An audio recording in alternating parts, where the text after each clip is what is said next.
पावसाळा विशेष आरोग्यवर्धक असा आपण मुखवास आज बनवणार आहोत. त्यासाठी मी इथे कच्ची बडीशेप घेतलेली आहे. मंद गॅसवर तिला आपल्याला छान भाजून घ्यायचंय. त्यानंतर ओवा घेतलेला आहे. तो सुद्धा आपल्याला कमी गॅसवरच छान खरपूस भाजून घ्यायचा आहे. ओवा भाजून झाल्यानंतर त्याच कढईमध्ये अळशी घेतलेली आहे. अळशीचे गुणधर्म तर आपल्याला सगळ्यांनाच माहिती आहे, त्यामुळे अळशी ही मुखवासामध्ये नक्की वापरा.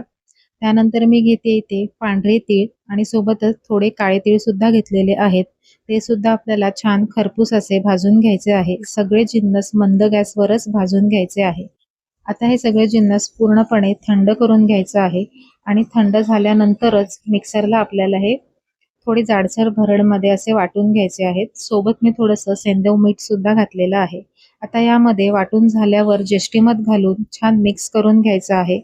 संपूर्ण माहितीचा व्हिडिओ बघण्यासाठी खाली दिलेल्या त्रिकोणावर क्लिक करा.